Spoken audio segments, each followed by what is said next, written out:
Good morning students, welcome you all on digital platform of ASP Institute and I am your biology mentor Meenakshi Sharma. हम लोगों ने भी chapter start किया है agriculture biology का chapter 2 that is the biotechnology, जिसके basic को जिसकी टेक्निक्स को हम पढ़ चुके हैं। अब हम इस बात पर आ गए हैं कि इस बायोटेक्नोलॉजी से बनने वाले प्लांट्स का हमारे लाइफ में महत्व क्या है, और बहुत सारे महत्व हमने पढ़ लिए। अब हम एक महत्व पढ़ने जा रहे हैं जो है नरबंध्य पौधों की प्राप्ति।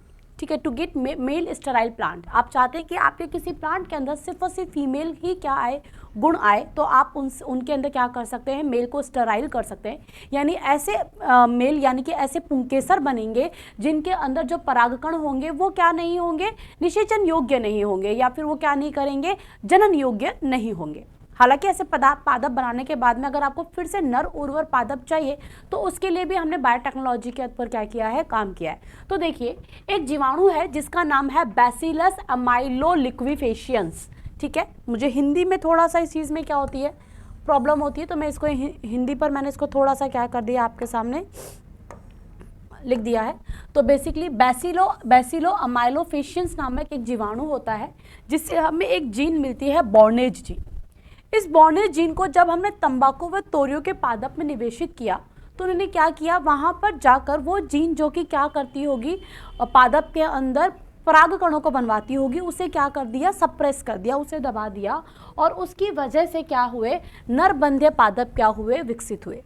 अब इसी जीवाणु में एक अन्य जीन मिलती है, बार स्टार, जो कि क्या करती है, ये भी एक जीन है। जीन का काम क्या है, किसी भी प्रोटीन को बनाना, और वो प्रोटीन आपकी संरचना को बनाती है। देखिए, फिर से आप लोग जीन को समझ लीजिए। डीएनए आपका आनुवांशिक पदार्थ है जो कि आपके विभिन्न लक्षणों को क्या करता है, नियंत्रित करता है। इसका मतलब ये नहीं कि संपूर्ण डीएनए ही आपके लक्षणों को क्या कर रहा होगा, नियंत्रित। डीएनए छोटे छोटे खंड, डीएनए के छोटे छोटे भाग, या डीएनए आप इतना बड़ा मानते हैं तो मान लीजिए ये वाला भाग जो है किसी लक्षण को क्या कर रहा है, नियंत्रित कर रहा है, लेकिन उसके बाद वाला भाग नहीं कर रहा है। तो डीएनए के खंड पर वह भाग जो कि किसी लक्षण को क्या कर रहा होता है, नियंत्रित कर रहा होता है, उस पर्टिकुलर भाग को हम क्या कहते हैं, जीन। और इस बेसिकली बैसिलस अमाइलोलिक्विफेशियंस बैक्टीरिया के अंदर ही हमें एक जीन ऐसी भी मिली। एक जीन जो थी उसे आपने कौन सी जीन कहा था, इस जीन को आपने कहा था बार्नेज जीन। बार्नेज जीन जहाँ नरबंध्यता को उत्पन्न कर रही थी, वहीं इसमें एक और हमें जीन मिली जिसे हमने बार स्टार जीन कहा। ये एक ऐसी कोडेड ऐसी जीन है जो कि बेसिकली क्या करती थी, पादपों को वापस से क्या करती थी, उर्वर करने का काम करती थी।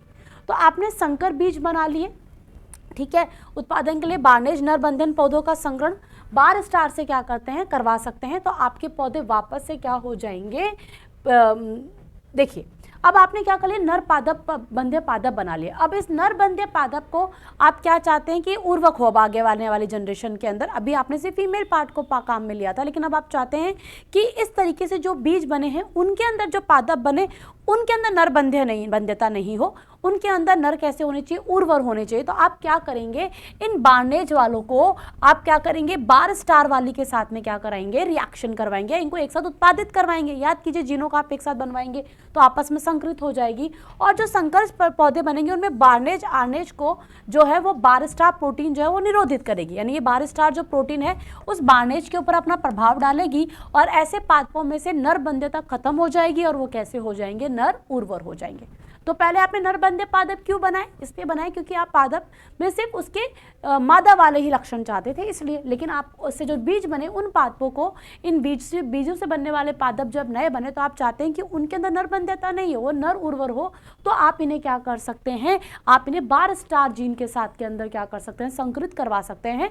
बार स्टार जीन जो है वह बार्नेज जीन के प्रभाव को दबा देगी, और ये पादप फिर से क्या हो जाएंगे, नर उर्वर हो जाएंगे। नेक्स्ट देखिए बेटा, और एक और क्या है, पादपों में नाइट्रो स्थिरीकरण को बढ़ाना। देखिए बेटा, नाइट्रोजन एटमॉस्फेयर में भले ही 72% हो, लेकिन पादपों के लिए या हम सभी जीवों के लिए एक बहुत, आप कह लीजिए, महंगा स्रोत हो जाता है, क्योंकि हम एटमॉस्फेयर की नाइट्रोजन को डायरेक्टली नहीं ले सकते हैं।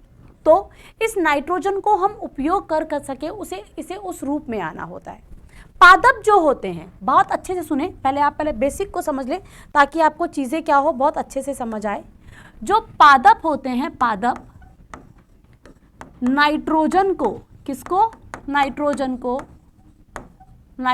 को किसके रूप में, या तो नाइट्रेट के रूप में या फिर नाइट्राइट के रूप में अवशोषित करते हैं बेटा, अवशोषित करते हैं। और मैडम कहाँ से अवशोषित करते हैं बच्चा? ये अवशोषित करते हैं मृदा से। अब मृदा में क्या होते हैं, ऐसे बहुत सारे सूक्ष्म जीवाणु पाए जाते हैं जो कि क्या करते हैं, इस एटमॉस्फेरिक या वातावरणीय नाइट्रोजन को नाइट्राइट में बदलते हैं।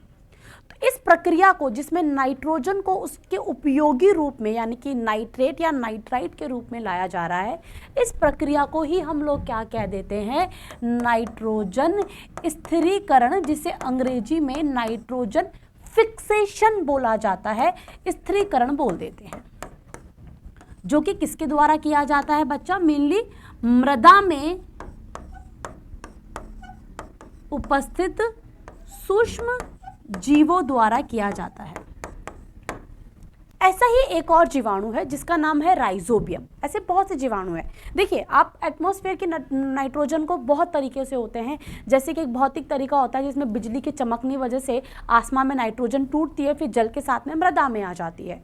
या फिर आप क्या कह सकते हैं, जैसे कि बहुत सारे आजकल कंपनीज है जहाँ पर यूरिया वगैरह आप लेकर आते हैं खाद के रूप में, तो वो एक इंडस्ट्रियल मेथड हो गया। और जब सूक्ष्म जीवों के द्वारा नाइट्रोजन को उसके अवशोषित रूप में लाया जाए तो उसे हम जैविक मेथड कह देते हैं। तो ये एक जैविक मेथड है। इसी में एक बैक्टीरिया है राइजोबियम, जिसके अंदर भी क्या होता है, नाइट्रोजन के स्थिरीकरण की क्षमता होती है। और बैक्टीरिया कौन कौन से हैं भाई? नाइट्रोसोमोनास, नाइट्रोसोबैक्टर, नाइट्रोसोकोकस, ऐसे भी और भी जीवाणु है। लेकिन राइजोबियम बैक्टीरिया जो होता है ये भी क्या करता है, नाइट्रोजन फिक्सेशन यानी कि नाइट्रोजन स्थिरीकरण करता है। क्यों ये जीवाणु ऐसा क्यों कर पा रहे हैं? क्यों? क्योंकि इनके पास में एक विशिष्ट प्रकार की जीन होती है बेटा, और उस जीन को हम लोग कह देते हैं निफ जीन। कौन सी जीन होती है? Nif gene. और ये निफ जीन इतनी महत्वपूर्ण है कि ये क्या करती है, वातावरणीय नाइट्रोजन को नाइट्रोट और नाइट्राइट में बदल देती है। अब ऐसे पादप, जैसे कि हम पहले देखते हैं कि प्राकृतिक रूप से कहाँ देखा गया है, ये जो राइजोबियम बैक्टीरिया है ये सहभोजिता को दिखाता है। सहभोजिता का मतलब होता है जब दो जीव साथ में मिलकर रहे और एक दूसरे को कहीं ना कहीं लाभ पहुंचा रहे हो, यानी कि व्यापार या आदान प्रदान जैसा तरीका है।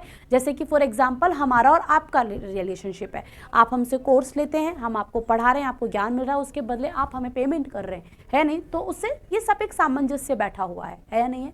ऐसे ही राइजोबियम बैक्टीरिया के साथ में भी है। राइजोबियम बैक्टीरिया कहता है कि मैं एक सहजीवी हूँ, तो मुझे रहने के लिए जगह दे दो और मैं तुम्हें नाइट्रोजन बनाकर दे दूंगा। अब कुछ पादपों ने बोला कि हमारे पास तो नाइट्रोजन अपने आप नाइट्रेट और नाइट्राइट के रूप में आ जाती है, तो हम तुम्हें ऐसा क्यों करके दें। लेकिन कुछ पादप ऐसे थे जैसे कि लेग्यूम पादप। कौन से पादप? लेग्यूम, लेग्यूमिनेसी कुल के पादप, लेग्यूम पादप। भाई कौन कौन आ जाएंगे इन लेग्यूम पादप के अंदर? जैसे कि आपका चना आ गया, आपके मटर आ गए। इन पादपों के अंदर नाइट्रोजन नहीं पहुंच पा रही थी, तो इन पादपों की जड़ों में, किसके अंदर? जड़ों में राइजोबियम बैक्टीरिया, राइजोबियम जीवाणु क्या बना देता है? नोड्यूल यानी कि गांठें बना देता है। क्या बना देता है? गांठें। और उन गांठों के अंदर बैठकर वो नाइट्रोजन स्थिरीकरण के दर कर देता है और पादप से उसके बदले क्या ले लेता है? पादप से उसके बदले आवास लेता है, जल लेता है, भोजन लेता है। तो दोनों के बीच में सामंजस्य बैठ गया, एक सहजीवी संबंध बन गया। इस प्रकार से ये अपना कार्य करता है।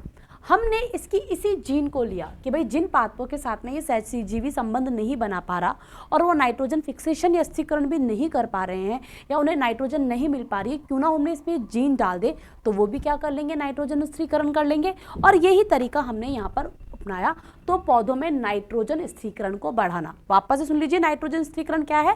वातावरण की नाइट्रोजन जो कि गैस के रूप में है उसे अवशोषण के रूप में लेकर आना, अवशोषित रूप में लेकर आने की प्रक्रिया को आप नाइट्रोजन स्थिरीकरण कहते हैं। तो rhizobium meliloti, rhizobium meliloti nif gene, nif gene जो होती है वो नाइट्रोजन स्थिरीकरण की उत्तरदायी होती है। को एग्रोबैक्टीरियम ट्यूमिनिफेशियम, एग्रोबैक्टीरियम ट्यूमिनिफेशन कौन सा बैक्टीरिया हो गया? जिसके पास में कौन सा प्लाज्मिड है? TI plasmid. ये रहा इसका टीआई प्लाज्मिड। इस टीआई प्लाज्मिड में से मान लीजिए हमने ये खंड हटाया और खंड हटाकर हमने एक नया प्लाज्मिड क्या है? बनाकर रख दिया। अब इस प्लाज्मिड के अंदर ये जो नई जीन है, ये कौन सी जीन आ गई है भाई? ये जीन इसके पास में आ गई हमारे यहाँ से निफ जीन।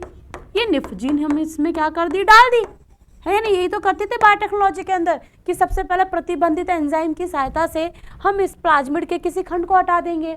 राइजोबियम बैक्टीरिया में भी प्रतिबंधित एंजाइम की सहायता से कट करके निफ जीन को लेकर आ गए। अब लाइगेज एंजाइम की सहायता से इन दोनों के निफ जीन को और आपका जो टीआई प्लाज्मिड है उसको हमने क्या कर दिया, जोड़ दिया। वापस से एग्रोबैक्टीरियम के अंदर डाल देंगे, इसमें भी निफ जीन आ जाएगी। और अब इस एग्रोबैक्टीरियम को हम वो पादप जो कि नाइट्रोजन स्थिरीकरण नहीं कर पा रहे उनके अंदर डाल देंगे। वहां पर जाकर जब ये विकसित करेंगे तो वहां पर निफ जीन भी विकसित हो जाएगी और ये पादप भी क्या कर देंगे, नाइट्रोजन स्थिरीकरण करना प्रारंभ कर देंगे। तो बस हमारी तो प्रॉब्लम सॉल्व हो गई। हमारे गेहूं और चावल ने भी अपने अंदर नाइट्रोजन स्थिरीकरण की क्षमता को क्या कर लिया, बढ़ा लिया। और ऐसे पादप जो कि बिल्कुल ही नहीं कर पा रहे थे, हम उनके अंदर भी ये प्रोसेस को क्या कर सकते हैं, पूरा करवा सकते हैं। चलिए अब हम आगे की ओर बढ़ते हैं। नेक्स्ट देखते हैं हम लोग। तो इसी के साथ में हमारे बेसिकली क्या हो गए हैं, वो तरीके खत्म हो गए हैं जो हमारे बायोटेक्नोलॉजी का महत्व खत्म हुआ। अब हम इस चैप्टर के लास्ट पड़ाव की तरफ आ रहे हैं। हमने सारी टेक्निक्स पढ़ी, हमने महत्व पढ़े। अब देखते हैं बायोटेक्नोलॉजी में हमने जितने भी टूल्स पढ़े, जैसे कि प्रतिबंधित एंजाइम, लाइगेज एंजाइम हमारी सहायता कर रहा था, polymer chain reaction, electrophoresis, gene gun method जिसके द्वारा हम वाहक को पहुंचा रहे थे, ठीक है, जो हमारी ऐच्छिक जीन है उसे हम वाहक सहित या वाहक रहित अपनी पोषी कोशिका में पहुंचा रहे थे, हमें नए नए पादप मिले। इन सारे टेक्निक्स का हम यूज़ कौन से मेथड्स के अंदर कर रहे हैं, तो इसमें सबसे बेस्ट मेथड जो आता है ये ऊतक संवर्धन आता है। पहले मैं आपको इसे सिंपल फॉर्म में समझाने की कोशिश करूंगी, फिर आपकी किताब में जो भी दे रखा है हम उसे लेंगे कि ऊतक संवर्धन हम कैसे करेंगे। देखिए बच्चा, ऊतक क्या होता है, पहली बात आप ऊतक को समझिए। अगर आप चौथी और पांचवी क्लास से हैं और आपसे पूछा जाए ऊतक क्या है और आप कहते हैं कि कोशिका का समूह, कोशिकाओं का समूह जो होता है इसे हम लोग क्या बोल देते हैं, ऊतक। तो आप बिल्कुल ठीक हो, मैं आपको गलत नहीं ठहराऊंगी बिल्कुल भी। लेकिन अगर हम हायर क्लासेस में आ गए हो तो भी हम कहते हैं कि सिर्फ कोशिकाओं के समूह को ऊतक कह दिया जाए तो ये गलत बात होगी। कोशिकाओं का ऐसा समूह या ऐसी कोशिकाओं का समूह, तो यहाँ पर होना चाहिए ऐसी कोशिकाओं का समूह जो संरचना में समान अथवा असमान, ठीक है, संरचना में कैसी हो, समान हो अथवा असमान हो। जो उत्पत्ति में क्या होनी चाहिए, उत्पत्ति में समान होनी चाहिए, साथ ही साथ मिलकर समान कार्य करती हो, ऐसी कोशिकाओं के समूह को आप क्या कहते हैं, ऊतक। जैसे कि मेरी आंखों में भिन्न भिन्न प्रकार की कोशिकाएं हैं, लेकिन सबका काम क्या है, एक ही है कि मुझे विजिबिलिटी यानी दृश्यता दे रही है, तो हम इनकी कोशिकाओं के समूह को ऊतक कह सकते हैं। लेकिन मैं कहूँ कि मैंने अपनी एक कोशिका अपनी आंख से ले ली, एक नाक से ले ली, एक जीभ से ले ली, एक बाल से ले ली, एक हाथ से ले ली और ये कोशिकाओं का जो समूह बनकर तैयार हो गया, इसे ऊतक कह दो, तो ये ऊतक बिल्कुल भी नहीं है। बोलो बात यहाँ तक की समझ में आई। अब देखिए आगे की बात समझिए। अब क्या होता है, ये जो कोशिकाएं होती है जो ऊतक में मिलती है, इनके अंदर पूर्ण पादप को कुछ कोशिकाओं के अंदर पूर्ण पादप को विकसित करने की क्या होती है, क्षमता होती है। तो हम तो पादप पढ़ रहे हैं, तो देखिए जो ये आपके पास में पादप होते हैं ना, इन पादपों के अंदर दो प्रकार के ऊतक मिलते हैं मेनली। आप इस चैप्टर को पढ़ भी चुके होंगे 11वीं क्लास के अंदर। वैसे तो पादप के अंदर आपको कितने तरह के ऊतक मिलते हैं, मुख्यतः दो तरह के ऊतक मिलते हैं। एक तो आपको पादप के अंदर जो ऊतक मिलता है उसे हम कहते हैं विभज्योतक, और एक जो आपको मिलता है उसे आप कहते हैं स्थायी ऊतक। तो इस तरीके से क्या होते हैं, हमारे पास में दो तरह के ऊतक होते हैं। विभज्योतक ऊतक जो होता है इसमें क्या होती है, लगातार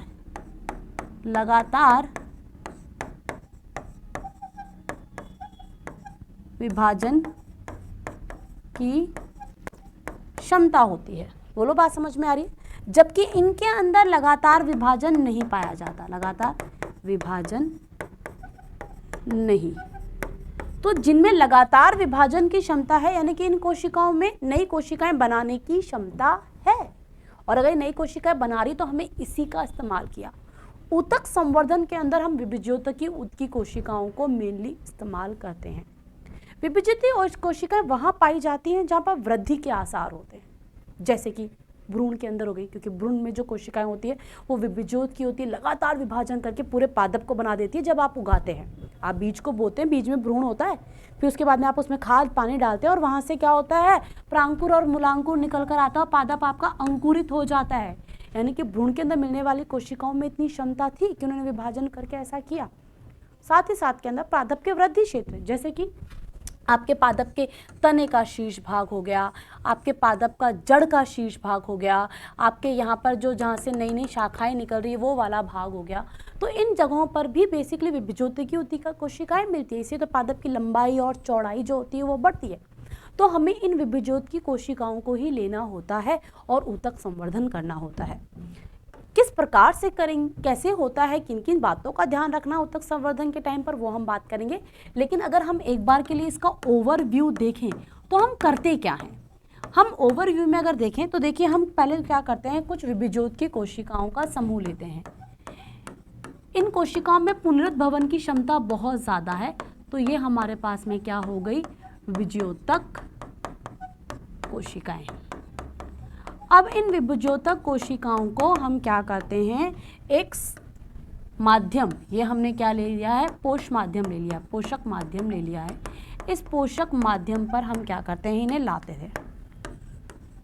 देखिए बेटा, आप पादप के से जो भी भाग लाए हैं, आप उसका भ्रूण लेकर आए हैं, आप उसके तने का शीर्ष भाग लेकर आए हैं, आप उसके परागकण लाए, जो भी लाए हैं जिससे आप नए पादप बनाने वाले हैं, इन भागों को आप एक्सप्लांट भी कह सकते हैं या क्रतोत्तक भी बोल सकते हैं। क्रतोत्तक अंग्रेजी में याद करेंगे तो वो ज़्यादा बेटर रहेगा। आप इसे एक्सप्लांट के रूप में क्या कीजिए, इस्तेमाल कीजिए, और इसे लाकर यहाँ पर रख देते हैं। अब क्या होता है, पोष माध्यम के साथ साथ यहाँ पर कुछ पादप हार्मोन का भी इस्तेमाल किया जाता है। ये वो हार्मोन है जो पादप में भी विकसित होते हैं, जैसे कि पुष्पन के लिए ऑक्सिन व जिब्रेलिन हार्मोन होता है जो कि प्रांकुर और मूलांकुर को विकसित करवाता होगा। जब सच में पादप विकसित होता होगा तो वो हार्मोन अब हमने यहाँ पर डाल दिए, है ना, आर्टिफिशियल रूप से। उसकी वजह से क्या होते हैं, नन्हे नन्हे से पादप निकल कर कहाँ आने लग जाते हैं, बाहर निकल कर आते हैं। अब इन पादपों को मार्केट के अंदर थैलियों में बंद करके क्या कर दिया जाता है, बेच दिया जाता है नहीं है, यही हमें करवाना है। ये बहुत तेज़ी के साथ होने वाला मेथड है। सोचिए ना, मान लीजिए हमें आम का पौधा चाहिए, हम आम का बीज लेते, फिर वो उगता, फिर वो बड़ा होता, कितना टाइम लगता ना, इस चीज़ के अंदर ही बहुत टाइम लग जाता है। ऊतक संवर्धन कम समय में पादप को पाने की एक प्रक्रिया है। तो कम समय में आप चीज़ों को पाना चाहते हैं तो आप इस मेथड का क्या करते हैं, बेसिकली इस्तेमाल करते हैं। तो ये माइक्रो प्रोपगेशन भी कहा जाता है कि छोटे से लेवल पे आपने बहुत जल्दी पादपों की क्या कर लिया, उगा लिया। और यही हम पढ़ेंगे।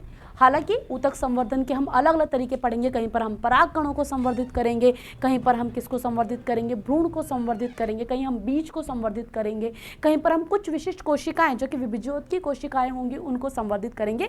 लेकिन अगर देखा जाए तो बेस ये है हमारे लिए, ठीक है। अब इसको करते वक्त हमें बहुत सी चीज़ों का ध्यान भी रखना होगा। तो चलिए हम आते हैं अपने स्लाइड के ऊपर, है ना। तो पादप ऊतक संवर्धन, थोड़ा सा आइडिया हम लोगों ने इसका ले लिया। अब हम आते हैं, हम इसकी परिभाषा को यहाँ पर देखेंगे, कुछ शब्दावलियों को यहाँ पर देखेंगे और विधियों को पढ़ेंगे इसके अंदर। चलिए हम परिभाषा की बात करते हैं। पादप ऊतक संवर्धन का तात्पर्य है पादप कोशिकाओं, ऊतकों तथा अंगों को कृत्रिम पोषक पदार्थ पर पात्रे संवर्धन से है। पात्रे संवर्धन का मतलब क्या होता है, सुनिएगा बच्चा। किससे है, पात्रे संवर्धन से है। यानी कि पादप अपने मुख्य स्थान पर, पादप या मृदा में विकसित नहीं होकर हमारी लैब के अंदर एक टेस्ट ट्यूब के अंदर या एक पैट्री डिश के अंदर क्या हो रहा है, जब विकसित हो रहा है तो उसे हम क्या कहते हैं, पादप संवर्धन कहते हैं। पादप संवर्धन के तहत मोड प्रयोग किए जाते हैं बहुत सारे, और जो निम्न प्रकार से है। चलिए देखते हैं कौन कौन से हैं ये मोड्स। सबसे पहले आते हैं हम क्रतोतक या एक्सप्लांट पे, जिसकी हमने बात करी। हम जो भी संवर्धन के लिए भाग लेने वाले हैं, हम कोई पादप अंग लेने वाले हैं, भ्रूण लेने वाले हैं, कोशिकाएं लेने वाले हैं, ठीक है, उन सबको हम एक्सप्लांट कहते हैं, जिनके द्वारा हमारा नया पादप क्या होगा, विकसित होगा, उसे हम एक्सप्लांट कहते हैं। तो देखिए, संवर्धन आरंभ करने के लिए उपयोग में लाए जाने वाले पौधों से लिए गए ऊतक या अंग के देह काटे हुए टुकड़ों को हम क्या कहते हैं, कृतोतक या फिर एक्सप्लांट कह सकते हैं। जिसमें बच्चा आप लोगों का कौन आ सकता है, इसी के अंदर कौन आ सकता है, इसी में भ्रूण भी आ जाएंगे, इसके अंदर परागकण भी आ जाएंगे, ठीक है, ये सब कुछ भी इसी में आएंगे, ठीक है। अब आता है कैलस।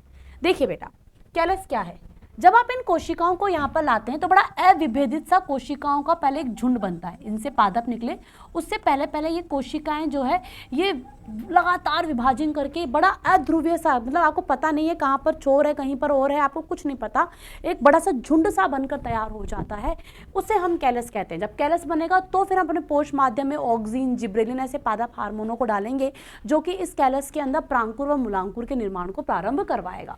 तो देखिए बच्चा, कैलस क्या है, पोष माध्यम पर प्रतोतक से प्राप्त असंगठित, है ना, असंगठित है, अविभेदित है, आपको कुछ नहीं पता चलता है, ध्रुवता रहित, आपको पता नहीं चल रहा और कहाँ है, छोर कहाँ है, बस एक समूह सा नजर आ रहा है, तो उसे आप क्या कह देते हैं, कैलस कह देते हैं। नेक्स्ट, जीव द्रव्यक या कि प्रोटोप्लास्ट, कोशिका झिल्ली युक्त में परंतु कोशिका भित्ति नहीं होती है, ऐसी पादप कोशिकाओं को हम प्रोटोप्लास्ट कहते हैं। तो कोशिका भित्ति रहित कोशिकाओं को हम प्रोटोप्लास्ट कहते हैं। अक्सर जब हम क्या करते हैं, ऊतक संवर्धन करते हैं, तो हम कोशिका भित्ति को हटा देते हैं, ठीक है। उपसंवर्धन, कुछ अवधि के बाद संवर्धनों को, देखिए आपने मान लीजिए कैलस तक का भाग किया है या नहीं है, ये कैलस तक का भाग आपने उगा लिया। अब कैलस तक का भाग उगने के बाद में पोष माध्यम था, इस कैलस को क्या करते हैं आप, नए पोष माध्यम पे, किसके अंदर, नए पोष माध्यम में क्या करते हैं, विकसित करते हैं। भाई सीधी बात है, इस समय तो इसमें पोषक लीला खत्म भी रहा होगा, इसके सड़ने के चांसेस भी होंगे, पादप हार्मोन भी अभी तक इसमें नहीं था, अब आप इसमें पादप हार्मोन वगैरह भी डाल देंगे, और फिर यहाँ पर क्या लेकर आएंगे, यहाँ पर आप लाकर अपने कैलस को विकसित करेंगे, जिसमें से क्या होगा, नया पादप विकसित होगा। तो नए पोष पदार्थ माध्यम पर ले जाने की जो विधि है उसे हम उपसंवर्धन कहते हैं। तो कुछ अवधि के बाद संवर्धनों का पुराने पोष माध्यम से नए माध्यम पर रूपांतरण करना आवश्यक हो जाता है या नहीं है, और इसके लिए पुराने संवर्धन के एक अंश के नए पोष माध्यम पर स्थानांतरित कर दिया जाता है, और इसी को हम क्या कह देते हैं, उपसंवर्धन। तो कैलस वाली स्टेज आने पर हम क्या करते हैं, एक पोष माध्यम से दूसरे पोष माध्यम पर स्थानांतरित कर देते हैं हमारे एक्सप्लांट को। चलिए आगे बढ़ते हैं, भ्रूण संवर्धन, ठीक है। पादप में अर्धविकसित भ्रूण का संवर्धन भ्रूण संवर्धन कहलाता है। भ्रूण संवर्धन के तहत परिवर्तित हो रहे बीजों में भी तुरंत भ्रूण को निकालकर पोष माध्यम पर क्या कर दिया जाता है, संवर्धित कर दिया जाता है। तो देखिए हम लोग क्या करने वाले हैं, अब बेसिकली हम ऊतक संवर्धन की विधियों को पढ़ेंगे अलग अलग को, है ना। अच्छा, तो देखिए भ्रूण संवर्धन क्या है, अब इस दौरान आप समझ में बहुत सी चीज़ें पढ़ेंगे। तो देखिए भ्रूण क्या होता है, पहले आप भ्रूण को समझिए अच्छे से। होता क्या है, आपके पास में परागकण जो कि कैसे काम कर रहे हैं, नर युग्मक के समान कार्य कर रहे हैं, ठीक है। ये किससे, अंड कोशिका यानी कि मादा युग्मक से क्या होते हैं, निषेचित होते हैं। ये निषेचन स्वपरागण के द्वारा भी हो सकता है, पर परपरागण के द्वारा भी, जिसकी बात हम पहले कर चुके हैं। अब इनसे क्या बनता है, एक युग्मनज बनकर तैयार होता है। ये युग्मनज आगे लगातार विभाजन करके क्या बनाता है, भ्रूण बनाता है। सामान्यतः क्या होता है, देखिए सामान्यतः ये भ्रूण एक संरचना में उपस्थित होता है, और उस संरचना को आप लोग क्या कह देते हैं, बीज। वो लोग को दिक्कत है। अब मान लीजिए आपने गेहूं की खेती की एक पर्टिकुलर मौसम के अंदर और आपने फसल को काट लिया, अगले साल फिर से जब क्या आएगा, गेहूं की टाइम आएगा, गेहूं की खेती का टाइम आएगा, तो उस दौरान आप क्या करेंगे, फिर से इन बीजों का ही क्या करेंगे, इस्तेमाल करेंगे, है या नहीं है। अब इन बीजों को तब तक क्या करके रखना है, आपको संभाल के रखना है। आप तो संभाल के रखेंगे, बीज में भी ऐसी कुछ क्षमता होती है। तो बीज क्या करता है, कुछ समय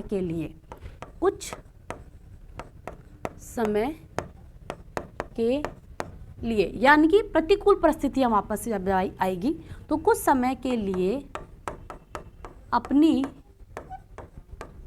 चयापचयी यानी जितनी भी उसकी मेटाबॉलिक रिएक्शन है, चयापचयी क्रियाओं को रोक देता है। क्या कर देता है बेटा? रोक देता है। और कौन सी अवस्था में चल जाता है? सुषुप्ता, सुषुप्ता यानी कि डोरमेंसी के अंदर क्या हो जाता है? प्रवेश कर जाता है। इस दौरान बीज क्या करता है? बीज अपना अधिकतम जल क्या कर देता है? खत्म कर देता है। सिर्फ 5 से 15% H2O रखता है इस दौरान में, है ना, हम बात कर चुके हैं। ये सुषुप्ता अवस्था अलग अलग पात्रों में अलग हो सकती है। इवन आप बिलीव नहीं करेंगे, एक ल्यूपिन करके एक बीज मिला था हमें जो कि शायद 10,000 साल पुराना था और उसे जब बोया गया तो वो उस टाइम पे भी उग गया। और ऐसे बहुत से पादप है जिनके बीज कुछ घंटों में ही खत्म हो जाते हैं। तो ये सुषुप्त काल जो अवस्था होती है ना, अलग अलग होती है। अब देखिए बेटा, इस सुषुप्त अवस्था को आप तोड़ेंगे और फिर बीज जब आप इसका मौसम आएगा इसे उगाते हैं तभी अपने सुषुप्त काल को तोड़ता है और भ्रूण उस दौरान विकसित होकर विभाजन करके नए पादप को बनाता है।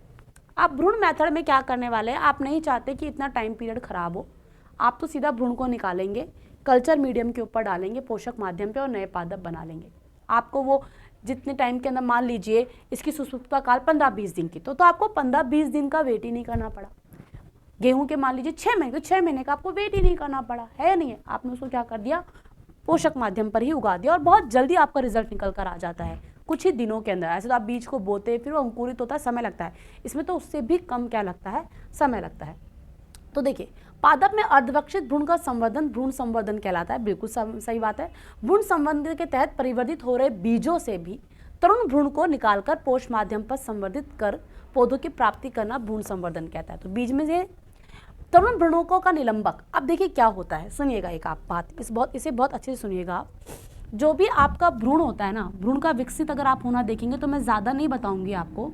भ्रूण के अंदर इस प्रकार से कोशिकाएं होती है, ये आपकी भ्रूणीय कोशिकाएं होती है, भ्रूणीय कोशिका, है ना, जो कि भिन्न भिन्न लगातार विभजोत के होने की वजह से लगातार विभाजन करती रहती है। तो ये एक हृदय अवस्था भी, यानी कि हृदय जैसी संरचना भी बनकर तैयार होती है। और इनके नीचे बेटा एक संरचना स्थापित होती है जिसे हम कहते हैं निलंबक।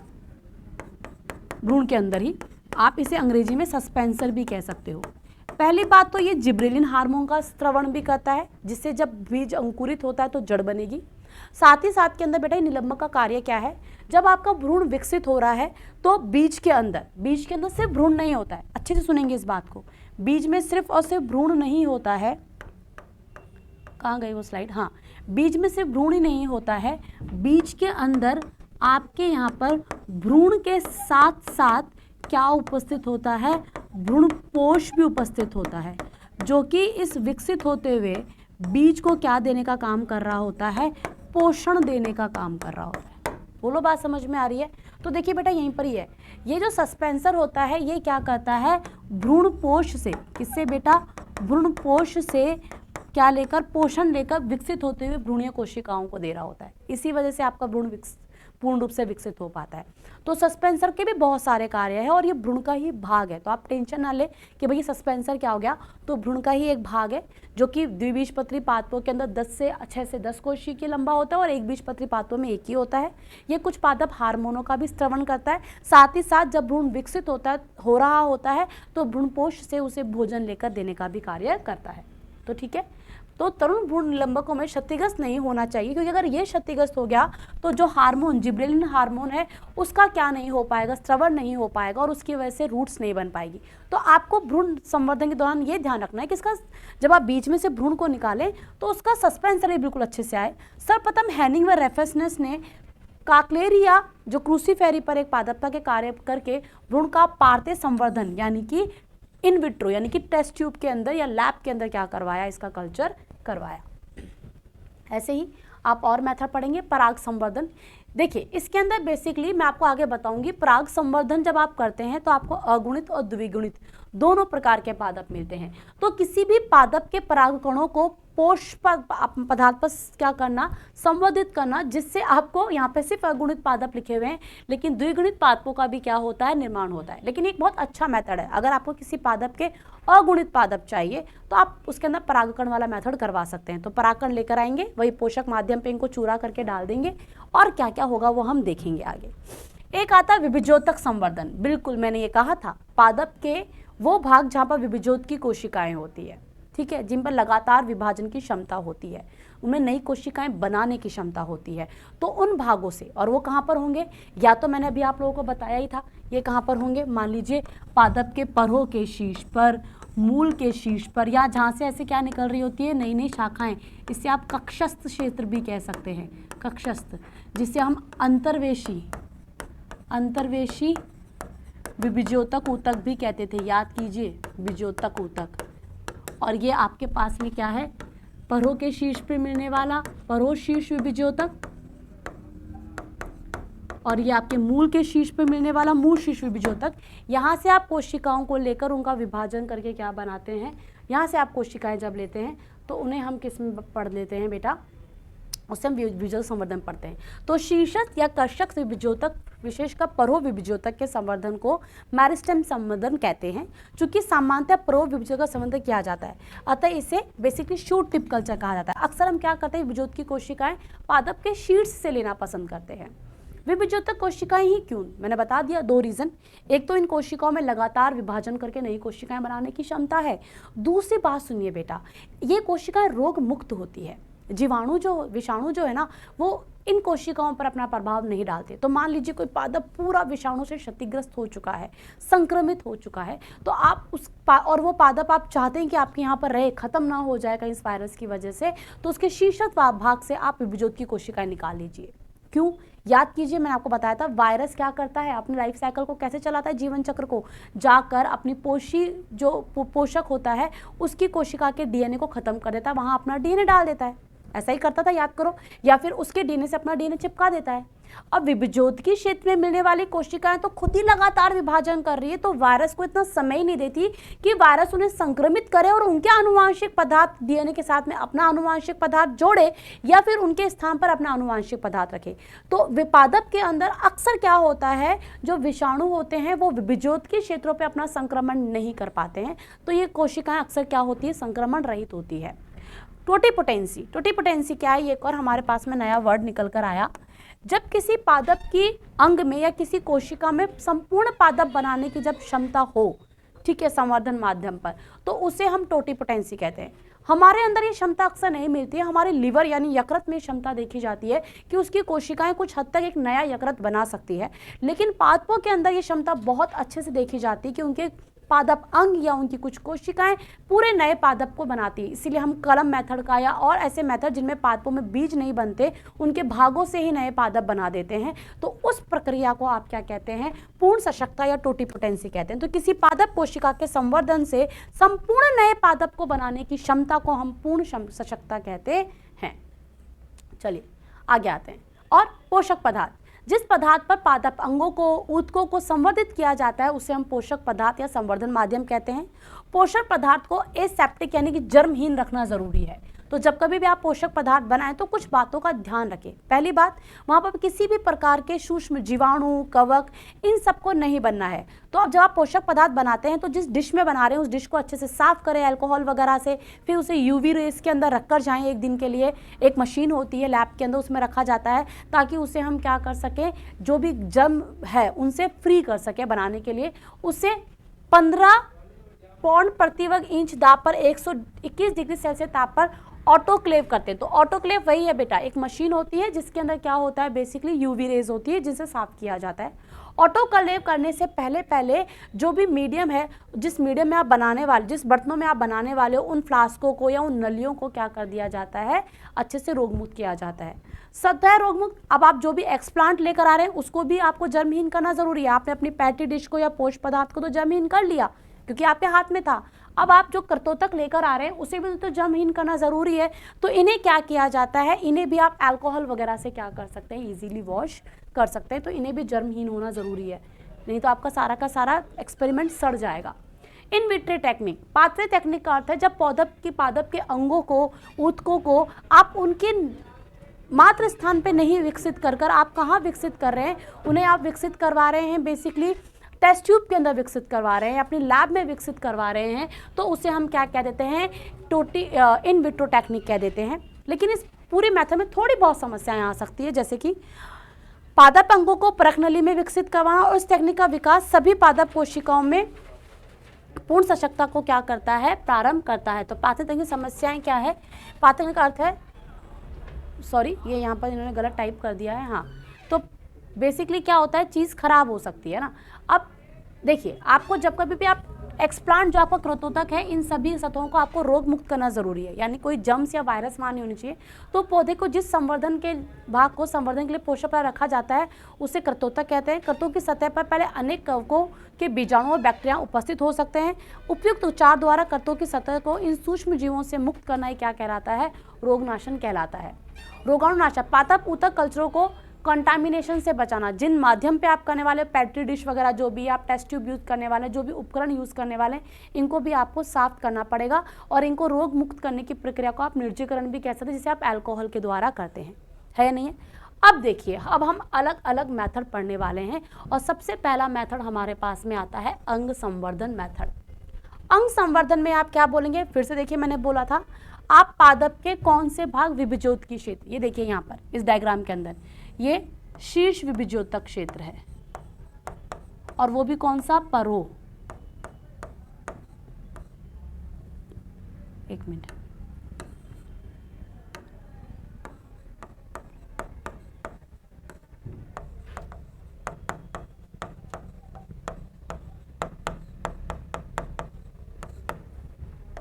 ये क्या है आपके पास में,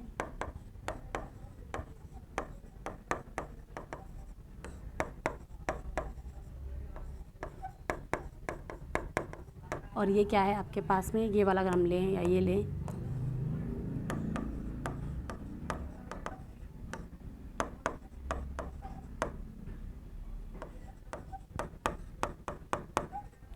तो शीर्षक कक्षक हो गया, मूल शीर्ष हो गया, परोल शीर्ष हो गया। यहाँ से बेसिकली क्या कर सकते हैं, तो किसी पादप के विभिन्न अंगों जैसे कि जड़, तना, पत्ती, अंडाशय, परागकोश, भ्रूणकोश आदि को पोष माध्यम पर संवर्धित करके नए पादप बनाने की विधि को हम क्या कहते हैं, अंग संवर्धन मेथड कहते हैं। ये टिश्यू कल्चर टेक्निक की ही पार्ट है, बस जो आप कृंतक यूज कर रहे हैं जिस प्रकार का, उस आधार के ऊपर ये होती है। चलिए सबसे पहले हम पढ़ते हैं भ्रूण संवर्धन मेथड या फिर एम्ब्रियो कल्चर टेक्निक को। हैनिंग ने 1904 में बीज के परिपक्व भ्रूण को पोष पदार्थ पर संवर्धित करके पादप भ्रूण संवर्धन की क्या की शुरुआत की। सबसे पहले ये काम किसने किया, हैनिंग ने किया, 1904 में किया, ये आपको ध्यान रखना होगा, है नहीं। इसी के बाद में लिबॉक ने 1925 में भ्रूण संवर्धन का वास्तविक उपयोग दर्शाया। किसी पादप के भ्रूण को पात्रे संवर्धन यानी कि आपकी टेस्ट ट्यूब में कल्चर करवाने हेतु उपयोग होने के पश्चात बीज को परिपक्व होने में 10 से 20 दिन लगते हैं। इस अवस्था पर भ्रूण को संवर्धित कर लिया जाए तो उनसे सीधे ही क्या हो सकते हैं, पौधे प्राप्त कर सकते हैं, और इस प्रकार से आप पादप के वो जो बचत है 10 से 20 दिन की बचत कर सकते हैं उसके उगने में, और आप क्या कर सकते हैं, नई किस्मों के विकास को आप कम समय में ही क्या सकते हैं, क्या कर सकते हैं, ज़्यादा से ज़्यादा विकसित कर सकते हैं। भ्रूण संवर्धन के लिए भ्रूण को 2 प्रकार से क्या करा जाता है, संवर्धित किया जाता है।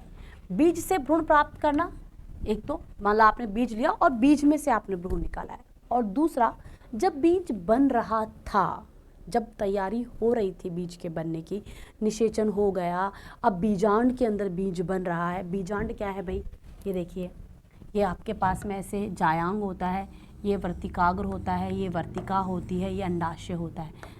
ये है आपके पास में वर्तिकाग्र, या मैंने बनाया है मादा जननिक अंग, जिसे आप लोग क्या बोलते हैं, जायांग, जिसके 3 भाग होते हैं। ये हो जाएगी आपके पास में वर्तिका, और ये हो जाएगा आपके पास में अंडाशय, और इस अंडाशय के अंदर एक संरचना उपस्थित होती है जिसे आप लोग क्या बोलते हैं, बीजांड, और इस बीजांड के अंदर ही क्या होता है, अंड कोशिका और पराग कोशिका के निषेचन से क्या बनता है, भ्रूण। तो जब ये भ्रूण बनना क्या हो रहा है, तैयार हो रहा है, युग्मनज से क्या बन रहा है, भ्रूण बन रहा है, उसी दौरान आप भ्रूण को निकाल लें, उसके बीज बनने तक का, उनके उगने तक का भी इंतज़ार नहीं करें, तो ये मेथड हो जाता है एक और। तो बेसिकली जो हैनिंग थे ना, उन्होंने तो बीज से निकाला था, और जो लेबेक थे इन्होंने विकसित हो रहे भ्रूण से पादप से ले लिया था। भ्रूण को निकालकर निर्जम परिस्थितियों में भी अब आपके लिए भ्रूण एक्सप्लांट की तरह काम करने वाला है। इसमें कवक वगैरह कुछ अगर हो तो पहले आपको उनको क्या करना है, हटाना है। निर्जम अवस्था में संवर्धन, और जिन माध्यमों में आप संवर्धित करने हैं उनको भी आपको क्लीन करना है, और उसके बाद इस पोषक माध्यम पर आप क्या करते हैं, स्थानांतरित कर देते हैं। पौधे से लिए हुए अपरिपक्व भ्रूण को जब पोष माध्यम पर संवर्धित करते हैं तो सुषुप्तता के साथ साथ भ्रूण विकास की अन्य अवस्थाओं में नहीं जाता। सही बात है भाई, आपने सीधा ही भ्रूण ले लिया तो सुषुप्त अवस्था के अंदर क्यों जाएगा, आप उसे सुषुप्त अवस्था में जाने नहीं दे रहे। सुषुप्त अवस्था क्या थी, वह परिस्थिति जब बीज अपने सारे क्रियाकलापों को रोक देता है, जब तक उसके अनुकूल परिस्थितियां नहीं आए। आपने तो यहाँ पर सीधे ही अपने लिए लैब में से अनुकूल परिस्थितियां क्या कर दी, प्रदान कर दी, तो क्या हो जाएगा, नया पादप बनकर तैयार हो जाएगा। और इसके साथ में ही आपका क्या हो जाएगा, भ्रूण से आपके पास में बहुत सारे नए नए पादप बनकर क्या हो जाएंगे, तैयार हो जाएंगे। तो इसे आप भ्रूण संवर्धन मेथड कहेंगे। हाँ जी, भ्रूण संवर्धन के लिए विभिन्न युक्तियाँ। सर्वप्रथम प्रयोग में आने वाले उपकरण जैसे कि चाकू, सुई, चिमटी जिसे आप काटेंगे आदि को आप निर्जमीकृत कर ले, यानी कि उन्हें अल्कोहल से या ऑटोक्लेव मेथड से साफ कर ले। अब चयनित, अब देखिए भैया, आप अगर बीज से निकाल रहे हैं, आप भ्रूण संवर्धन कहाँ से कर रहे हैं, बीज से कर रहे हैं, तो सबसे पहले आप करेंगे, मान लीजिए फल है, तो ये जो फल है इसे निर्जमीकृत चाकू की सहायता से क्या करेंगे, काटेंगे, है नहीं। अब अच्छे से धोने के बाद में से काट लेंगे। अब कहाँ जाएंगे, अब आप इसके जाएंगे बीजांड में, क्योंकि बीजांड में उपस्थित होगा ना। बीजांड में से आप या बीज में जाएंगे और बीज में बीजांड को या बीज को निकाल कर आप पैटी डिश पर रख देंगे। अब बीजांड को काटेंगे, सुई की सहायता से विलगित करेंगे, और वहाँ से आप क्या निकालेंगे, भ्रूण को निकालेंगे, और सीधे ही पोष माध्यम पर क्या कर देंगे, संवर्धित कर देंगे। तो ये सारा मेथड ऐसे ही होता है। पुष्पावस्था चल रही है, भ्रूण का 8 से 10 दिन पुराना आपने कल्चर ले लिया, इसे उपयुक्त माध्यम में क्या करवाया, संवर्धित करवाया, ठीक है। 60 से 65 दिन लगे, अब इसके अंदर ऐसा माध्यम डालें कि इसमें जड़ बनने लग जाए, जड़ बनने के साथ ही इसे आप वनस्पतिक अवस्था में डाल देंगे। 60 से 65 दिन में काम हो गया। अगर ये इस प्रकार से चलता तो पहले परिपक्व अवस्था में आता, फिर बीज का अंकुरण होता, फिर वानस्पतिक अवस्था आती, तो इसके अंदर 120 से 150 दिन लग जाते। तो देखिए कम समय में ही आपने क्या कर लिया, भ्रूण से नया पादप विकसित कर लिया है। अब आते हैं हम पराग संवर्धन विधि। पराग संवर्धन विधि भी एक बहुत ज़्यादा इम्पोर्टेंट विधि है। यहाँ पर भ्रूण के स्थान पर आप किसका इस्तेमाल करते हैं, पराग कणों का इस्तेमाल करते हैं। ये एक ऐसी विधि है बेटा जिसके द्वारा आप क्या कर सकते हैं, अगुणित पादपों का निर्माण कर सकते हैं। तो अगुणित पादपों का निर्माण करने की ये बहुत बहुत अच्छी विधि है, ठीक है। पराग संवर्धन के लिए धतूरा इनेक्सिया, ठीक है, पिटून परागकोशों का हमने क्या, सबसे पहले 1964 में एक शिप्रा गुहा मुखर्जी व सतीश चंद्र माहेश्वरी ने पराग संवर्धन मेथड का इस्तेमाल किया। आप इनके साइंटिस्ट को प्लीज़ थोड़ा सा याद रखें, क्योंकि यहाँ पर कौन है, इंडियन साइंटिस्ट है, तो इंडियन साइंटिस्ट के होने पर उनसे क्वेश्चन पूछे जाने के चांसेस बहुत ज़्यादा हो जाते हैं। अनेक प्रयोगों में पराग कोशों के अंदर अनेक भ्रूण संदर्श संरचना उत्पन्न हुई, इन्हें भ्रूणाभ बोला गया, क्योंकि भाई भ्रूण क्या होता है, भ्रूण पूरे पादप को विकसित करने की क्षमता रखता है। पराग कोशों में भी हमें ऐसी कोशिकाएं मिली जो कि पूरे पादप को बनाने की क्षमता रख रही थी, लेकिन वो भ्रूण तो नहीं थी, क्योंकि भ्रूण तो पादप में नर व मादा युग्मकों के संलयन से या निषेचन से बनता है। लेकिन यहाँ पर ऐसा नहीं हुआ, लेकिन एक ऐसी संरचना बनी जो भ्रूण के समान ही काम कर रही है, जो पूरे के पूरे एक नए पादप को विकसित करने की क्षमता रखती है। तो उसे हम भ्रूण तो नहीं कह सकते, लेकिन भ्रूण सदृश संरचना भ्रूणाभ कह सकते हैं। और भ्रूणाभ जो होती है उससे आप हैप्लॉइड प्लांट बना सकते हैं। आपकी किताब में बार बार अगुणित पादप के ऊपर जोर दिया गया है, लेकिन यहाँ पर द्विगुणित पादप भी बनता है। वो द्विगुणित पादप या अगुणित पादप एक पुंकेसर से कैसे बनेंगे, मैं परागकण से नहीं बोल रही हूँ, मैं एक पुंकेसर, परागकण जब भी क्या होगा, विकसित होगा, तो वह अगुणित पादप ही बनाएगा, ठीक है। तो यहाँ पर हम पराग संवर्धन पढ़ रहे हैं, तो हम परागकण को नहीं लेकर अगर हम पूरे स्टेमेन को या पुंकेसर को करें तो वो मैं आपको बताऊंगी। पराग संवर्धन के लिए परागकोशों से परागकणों को अलग किया जाता है। हाँ, अगर आपको सिर्फ और सिर्फ अगुणित पादप ही बनाने हैं तो फिर बेटा परागकणों को आप अलग कीजिए और उन परागकणों से क्या कीजिए, नए पादप बनाइए। लेकिन हम इस मेथड को पूरे अच्छे से डिटेल में पढ़ेंगे, कैसे अगुणित पादप विकसित होते हैं, कैसे द्विगुणित पादप विकसित होते हैं, इसके बारे में भी हम लोग जानेंगे। तो आई होप आज आपको टिश्यू कल्चर टेक्निक के बारे में कुछ बातें समझ में आएगी।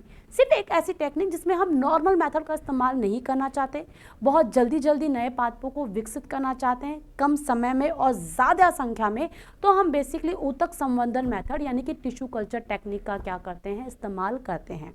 कुछ खास बातों का ही इसमें ध्यान रखना जाता है और कुछ भी नहीं है, और बहुत तेज़ी के साथ में आपको डिमांड के साथ में सप्लाई करने का मौका मिल जाता है। तो आपको नर्सरी में छोटे छोटे पौधे रखे हुए मिलते हैं ना, वो 10-10, 20-20 रुपए में, वो टिश्यू कल्चर टेक्निक से भी बनाए जाते हैं। एग्रीकल्चर के पॉइंट ऑफ व्यू से ये बहुत इंपॉर्टेंट टेक्निक है। नेक्स्ट क्लास के अंदर हम किसके बारे में पढ़ेंगे, हम पराग संवर्धन विधि के बारे में जानेंगे। तो बहुत डिटेल में हम इसकी स्टडी को करेंगे और नेक्स्ट क्लास में चैप्टर भी आपका खत्म हो जाएगा। तब तक के लिए हमारे साथ बने रहिए। Thank you.